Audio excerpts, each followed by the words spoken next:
नमस्कार दोस्तों, चलिए जानते हैं हरियाणा की फटाफट 50 बड़ी खबरें सिर्फ 10 मिनटों में। लेकिन उससे पहले आप वीडियो किस जगह से देख रहे हैं कमेंट में जरूर बताएं।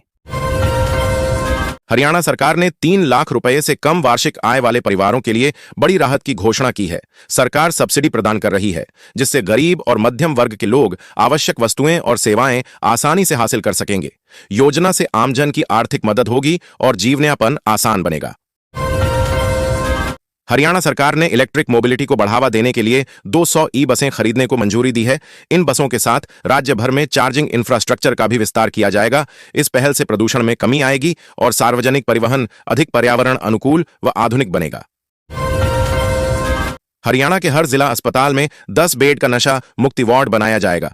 मुख्यमंत्री नायब सिंह सैनी ने इसकी घोषणा की और सरकार का कहना है कि यह कदम मादक पदार्थों की लत से पीड़ित लोगों को इलाज और पुनर्वास प्रदान करने के लिए उठाया गया है, जिससे स्वास्थ्य सेवाओं में सुधार होगा। हरियाणा में कक्षा 1 से 5 तक होलिस्टिक प्रोग्रेस कार्ड लागू किया जाएगा। इसमें सिर्फ अंक नहीं, बल्कि छात्रों की प्रतिभा, व्यवहार और सामाजिक कौशल को भी रिपोर्ट कार्ड में शामिल किया जाएगा। शिक्षा विभाग का कहना है कि यह कदम समग्र विकास और सीखने की गुणवत्ता बढ़ाने के उद्देश्य से उठाया गया है। हरियाणा सरकार ने स्मार्ट मीटरिंग को बढ़ावा देने के लिए विशेष छूट और जागरूकता अभियान शुरू करने का ऐलान किया है।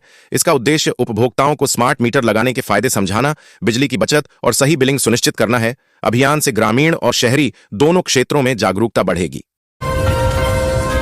हरियाणा सरकार की मुख्यमंत्री शहरी आवास योजना के तहत बीपीएल परिवारों के लिए अफोर्डेबल फ्लैट बुकिंग 25 फरवरी 2026 से शुरू होगी। पात्र परिवार केवल 1.50 लाख रुपए में फ्लैट बुक कर सकेंगे। यह योजना आर्थिक रूप से कमजोर वर्ग को अपना घर देने और उनकी जीवन शैली सुधारने का बड़ा कदम है।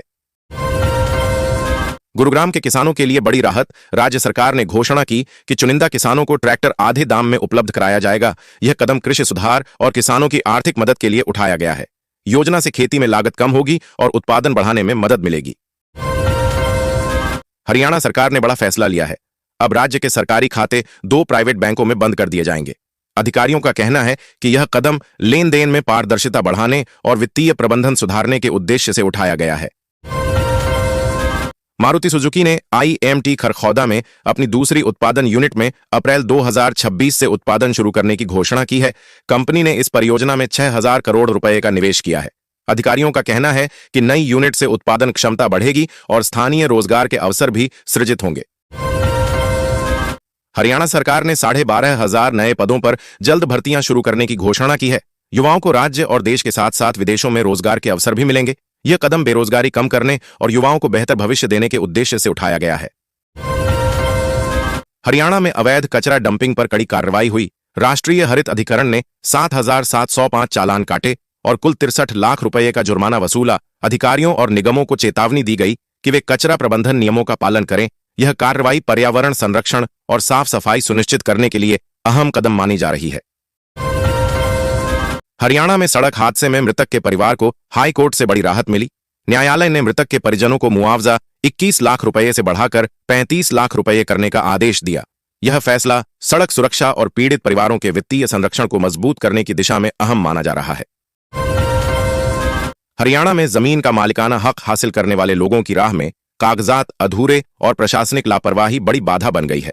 कई निवासियों ने शिकायत की कि दस्तावेजों में त्रुटि और विलंब के कारण हक मिलने में देरी हो रही है। अधिकारी सुधार और शीघ्र समाधान का आश्वासन दे रहे हैं।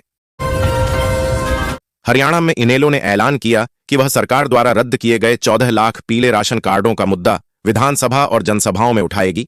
पार्टी ने चेतावनी दी कि यह गरीब परिवारों को सरकारी सुविधाओं से वंचित कर सकता है और सरकार से कार्ड रद्द करने का पूरा विवरण सार्वजनिक करने की मांग की है। हरियाणा के पलवल जिले में लोग शुद्ध पानी पीने के लिए तरस रहे हैं। पानी के सैंपलों में जानलेवा बैक्टीरिया पाया गया है, जिससे कई लोग बीमार हुए हैं। स्वास्थ्य विभाग ने सुरक्षित पानी की आपूर्ति और जल्द सुधार सुनिश्चित करने के लिए कदम उठाने की बात कही है। हरियाणा में आधुनिक अंडरपास का निर्माण किया जाएगा, जिससे बस स्टैंड से रेलवे स्टेशन तक यात्रियों को सीधा और सुरक्षित मार्ग मिलेगा। इस परियोजना से ट्रैफिक जाम में कमी आएगी और समय की बचत होगी। प्रशासन के अनुसार आमजन को बेहतर आवागमन सुविधा और बड़ी राहत मिलने की उम्मीद है। हरियाणा में शहरों की सफाई व्यवस्था सुधारने के लिए निगरानी शाखा बनाई जाएगी। यह शाखा नियमित निरीक्षण और शिकायत निवारण के माध्यम से स्वच्छता सुनिश्चित करेगी। नागरिकों को बेहतर सेवाएं देने और गंदगी पर तुरंत कार्रवाई करने में यह कदम मददगार साबित होगा। लाडो लक्ष्मी योजना हरियाणा में 4 महीने पहले शुरू होने के बाद महिलाओं के लिए सशक्तिकरण की मिसाल बन रही है। योजना के तहत पात्र महिलाओं को आर्थिक सहायता दी जा रही है, जिससे आत्मनिर्भरता बढ़ी है। सरकार का दावा है कि हजारों परिवारों को सीधा लाभ मिला है। हरियाणा के स्कूलों में AI एजुकेशन की शुरुआत कर दी गई है। अब 3री से 12वीं कक्षा तक के छात्र कृत्रिम बुद्धिमत्ता की पढ़ाई करेंगे। इससे बच्चों में तकनीकी समझ, समस्या समाधान और नवाचार क्षमता बढ़ेगी और उन्हें भविष्य की डिजिटल दुनिया के लिए तैयार किया जाएगा। होली के अवसर पर रेलवे ने 4 स्पेशल ट्रेनें चलाने की घोषणा की है। यात्रियों को अतिरिक्त सुविधा और समय पर सफर सुनिश्चित करने के लिए यह कदम उठाया गया है। रेलवे ने टिकट बुकिंग और यात्रा से जुड़े निर्देश जारी किए हैं ताकि पर्व के दौरान यात्रा सुगम और सुरक्षित हो सके। हरियाणा में अपना घर पाने का सुनहरा मौका आया है। सरकारी हाउसिंग प्रोजेक्ट की बुकिंग फिर से शुरू हो गई है। इच्छुक लोग जल्द ऑनलाइन आवेदन करके घर बुक कर सकते हैं।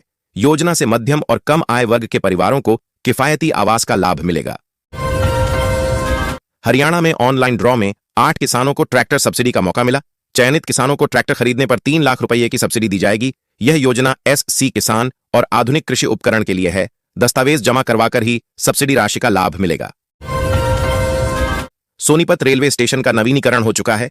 होली के बाद यात्रियों को डिजिटल बोर्ड, आधुनिक वेटिंग लाउंज, हाईटेक सुविधा और बेहतर इंफ्रास्ट्रक्चर मिलेगा। अमृत भारत स्टेशन योजना के तहत स्टेशन को सुविधाजनक और आधुनिक बनाया गया है, जिससे यात्रियों का अनुभव आरामदायक और तेज होगा। हरियाणा के 13 रेलवे स्टेशन अब आधुनिक तकनीक से लैस होंगे। रेलवे प्रशासन ने 129.17 करोड़ रुपए की राशि स्वीकृत की है। इलेक्ट्रॉनिक इंटरलॉकिंग सिस्टम और डिजिटल सिग्नलिंग से यात्रियों को विशेष सुविधाएं मिलेंगी। ट्रेन संचालन सुरक्षित होगा और देरी कम होगी। यह कदम राज्य में रेल नेटवर्क को तेज और भरोसेमंद बनाएगी। हरियाणा सरकार ने राज्य के आयुष अस्पतालों में जल्द भर्तियों की घोषणा की है। स्वास्थ्य मंत्री आरती सिंह राव ने खाली पदों पर भर्ती प्रक्रिया को त्वरित करने के निर्देश दिए हैं ताकि आयुष सेवाओं की गुणवत्ता और पहुंच बढ़ाई जा सके। भर्ती प्रक्रिया जल्द शुरू होने की संभावना है। फरीदाबाद नगर निगम ने स्वच्छ सर्वेक्षण 2026 की तैयारियां तेज कर दी हैं। नगर निगम टीम घर घर जाकर नागरिकों को कचरा अलग करने की सही विधि सिखाएगी। इसके तहत कचरे का सही संग्रह, रिसाइकलिंग और सफाई पर विशेष ध्यान दिया जाएगा। यह पहल शहर को स्वच्छ बनाने और उच्च रैंकिंग हासिल करने में मदद मिलेगी। नार में आयोजित कृषि दर्शन प्रदर्शनी में किसानों को आधुनिक तकनीकों और उन्नत कृषि उपकरणों की जानकारी दी गई। विशेषज्ञों ने बताया कि नई फसल किस्मों, ड्रिप सिंचाई और डिजिटल खेती अपनाने से उत्पादन बढ़ेगा और लागत घटेगी। प्रदर्शनी का उद्देश्य किसानों की आय में वृद्धि और खेती को लाभकारी बनाना है। अल फलाह यूनिवर्सिटी ने हरियाणा सरकार के खिलाफ हाई कोर्ट में याचिका दायर की है। विश्वविद्यालय ने अदालत से संबंधित मुद्दों पर राहत और न्याय की गुहार लगाई है। याचिका में प्रशासनिक निर्णयों और नीतियों को चुनौती देने का आधार पेश किया गया है। यमुनानगर में अवैध कॉलोनी पर प्रशासन का बुलडोजर चला। करीब 2 एकड़ जमीन पर बिना अनुमति निर्माण किया जा रहा था। कार्रवाई के दौरान कई ढांचों को ध्वस्त किया गया। अधिकारियों ने चेतावनी दी कि अवैध कब्जे और अनधिकृत कॉलोनियों के खिलाफ अभियान आगे भी जारी रहेगा। फरीदाबाद के भूमि विवाद में हाईकोर्ट ने बड़ा फैसला सुनाया है। कोर्ट ने सेक्टर 80 के प्लॉट अलॉटमेंट पर रोक लगा दी है। यह आदेश किसानों के हित में दिया गया है। विवादित जमीन के मामलों में किसी भी तरह की नई खरीद फरोख्त फिलहाल नहीं होगी। हरियाणा में गोवंश मुक्त शहर बनाने का दावा करने के बावजूद सड़कों पर अभी भी गाय बैल दिखाई दे रहे हैं, जिससे वाहन चालकों के लिए खतरा बना हुआ है। नागरिकों ने प्रशासन से कड़ी कार्रवाई और प्रभावी प्रबंधन की मांग की है ताकि सड़क सुरक्षा सुनिश्चित हो सके और वाहन दुर्घटनाओं में कमी आए। हरियाणा के किसानों पर कर्ज का बोझ बढ़ता जा रहा है। विशेषज्ञों का कहना है कि सरकार की अप्रभावी नीतियां जैसे कृषि मूल्य समर्थन और कर्ज राहत योजनाओं में कमी इस संकट का मुख्य कारण है। इससे छोटे और मध्यम किसानों की आर्थिक स्थिति पर गंभीर असर पड़ रहा है। हरियाणा के खेड़ी बरकी गांव के किसान नरेश कुमार ने मंडियों में फसल के कम दाम मिलने से परेशान होकर अचार, मुरब्बा और चटनी का व्यवसाय शुरू किया। अब उनके पारंपरिक उत्पादों की मांग हरियाणा, पंजाब और राजस्थान में बढ़ रही है। सालाना कमाई 5 से 6 लाख रुपए तक पहुंच गई है। हरियाणा में BPL परिवार की महिलाओं के लिए खास सुविधा उपलब्ध कराई जा रही है। इच्छुक महिलाओं को 28 फरवरी तक आवेदन करना होगा। सरकार ने कहा है कि इस योजना से महिलाओं को आर्थिक और सामाजिक मदद मिलेगी, साथ ही उनकी सशक्तिकरण और जीवन स्तर में सुधार होगा। हरियाणा सरकार ने होली के अवसर पर यात्रियों की सुविधा के लिए 7 जोड़ी स्पेशल ट्रेनें चलाने की घोषणा की है। ये ट्रेनें भीड़ और टिकट की परेशानी कम करेंगी। यात्रियों को बेहतर कनेक्टिविटी और आरामदायक यात्रा सुविधा मिलेगी, जिससे त्योहार के समय घर जाने की यात्रा आसान होगी। हरियाणा में 70,000 बुजुर्गों को राहत दी गई है। मुख्यमंत्री नायब सैनी के फैसले के तहत रुकी पेंशन फिलहाल जारी कर दी गई है। इससे वरिष्ठ नागरिकों को आर्थिक सहारा मिलेगा और उनकी दैनिक जरूरतों में मदद मिलेगी। हरियाणा के सोनीपत में प्रशासन ने अवैध कॉलोनियों के खिलाफ बड़ा एक्शन लिया। 25 एकड़ जमीन पर बुलडोजर चलाकर अतिक्रमण हटाया गया। इस कार्रवाई से कॉलोनियों में हड़कंप मच गया। अधिकारियों ने कहा कि कानून के उल्लंघन पर किसी को भी छूट नहीं दी जाएगी और शहर में नियमित निगरानी जारी है। हरियाणा में नए शहरी विकास योजना का आगाज हो गया है। योजना के तहत 500 नए सेक्टरों का निर्माण किया जाएगा।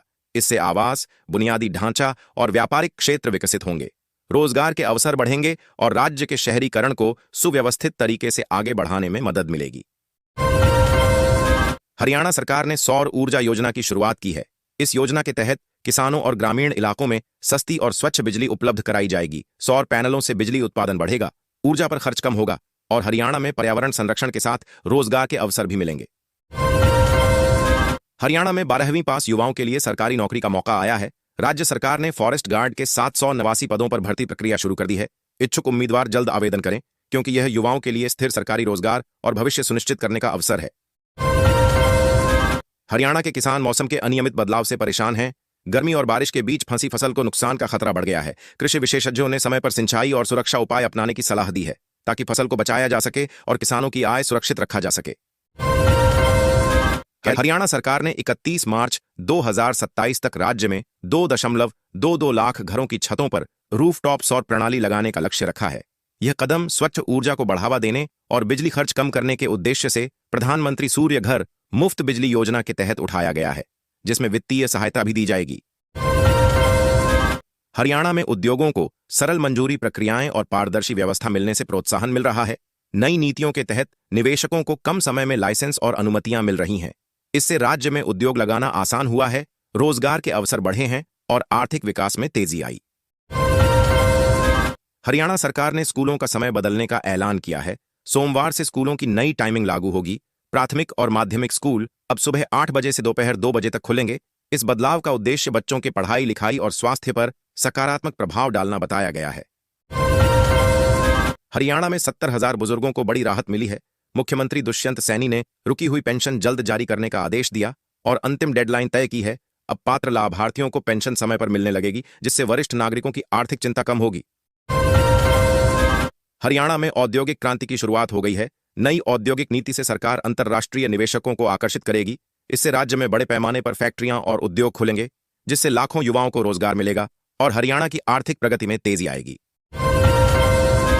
हिसार में आयोजित कृषि प्रदर्शनी में हाइड्रोजन ड्रोन का लॉन्च किया गया। इस 3 दिवसीय प्रदर्शनी में 320 कंपनियों ने भाग लिया और किसानों को नई कृषि तकनीक, मशीनरी और उपकरणों की जानकारी दी। किसान नई तकनीकों के जरिए खेती में उत्पादन और कार्यकुशलता बढ़ा सकते हैं। हरियाणा के विभिन्न शहरों में 2 लाख से अधिक आवारा कुत्तों की मौजूदगी सामने आई है। बढ़ती संख्या से लोगों में दहशत का माहौल है और कुत्ता काटने की घटनाएं भी बढ़ रही हैं। नगर निकायों पर नियंत्रण और नसबंदी अभियान तेज करने का दबाव बढ़ता जा रहा है। हरियाणा के युवा प्रधानमंत्री इंटर्नशिप योजना के माध्यम से पढ़ाई के साथ रोजगार की व्यावहारिक समझ विकसित कर रहे हैं। इस योजना के तहत विद्यार्थियों को विभिन्न संस्थानों और उद्योगों में प्रशिक्षण का अवसर मिल रहा है। इससे कौशल विकास, आत्मविश्वास और भविष्य में बेहतर रोजगार संभावनाएं मजबूत हो रही हैं। हरियाणा सरकार ने अनुसूचित जाति के किसानों के लिए ट्रैक्टर खरीद पर 50% तक अनुदान देने की घोषणा की है। इसका उद्देश्य किसानों की उत्पादकता बढ़ाना और कृषि कार्यों को सरल बनाना है। योजना से लाभार्थियों को खेती में आधुनिक उपकरणों का इस्तेमाल करने में मदद मिलेगी। हरियाणा सरकार ने राज्य के आयुष अस्पतालों में जल्द भर्तियों की घोषणा की है। स्वास्थ्य मंत्री आरती सिंह राव ने खाली पदों पर भर्ती प्रक्रिया को त्वरित करने के निर्देश दिए हैं, ताकि आयुष सेवाओं की गुणवत्ता और पहुंच बढ़ाई जा सके। भर्ती प्रक्रिया जल्द शुरू होने की संभावना है। नायब सैनी ने कहा कि हरियाणा पुलिस के आधुनिकीकरण पर 300 करोड़ रुपए खर्च किए जाएंगे। इस राशि से अत्याधुनिक उपकरण, साइबर क्राइम लैब, वाहनों और प्रशिक्षण सुविधाओं को मजबूत किया जाएगा। सरकार का उद्देश्य पुलिस व्यवस्था को तकनीकी रूप से सक्षम और मजबूत बनाना है। महेंद्रगढ़ में नहरों के जीर्णोद्धार के लिए 6.60 करोड़ रुपए की परियोजना स्वीकृत की गई है। इसका उद्देश्य सिंचाई प्रणाली को मजबूत करना और किसानों को पर्याप्त पानी सुनिश्चित करना है। परियोजना से नहरों की क्षमता बढ़ेगी और क्षेत्र में कृषि उत्पादन में सुधार आएगी। हरियाणा में एंटी टेररिस्ट स्क्वाड के गठन को मंजूरी दे दी गई है। मुख्यमंत्री नायब सिंह सैनी ने प्रस्ताव पर हरी झंडी दी। एटीएस का मुख्यालय पंचकूला में बनाया जाएगा। यह कदम राज्य में सुरक्षा व्यवस्था मजबूत करने और आतंकवाद संबंधी गतिविधियों पर प्रभावी नियंत्रण के उद्देश्य से उठाया गया है। हरियाणा सरकार ने होली के अवसर पर यात्रियों की सुविधा के लिए राज्य की विभिन्न रेलवे रूट्स पर विशेष ट्रेनों के संचालन की घोषणा की है। ये ट्रेनें बढ़ते यात्रा दबाव को देखते हुए अतिरिक्त सुविधाएं और अधिक सीट उपलब्ध कराएंगी। फरीदाबाद के स्मार्ट रोड निर्माण में मैनहोल दबाने की लापरवाही सामने आई है। नगर निगम को अब इसकी सुधार में 1.5 करोड़ रुपए का अतिरिक्त खर्च उठाना पड़ेगा। अधिकारियों ने कहा कि सड़क और मैनहोल की सही ऊंचाई न होने से सुरक्षा और यातायात पर असर पड़ेगा।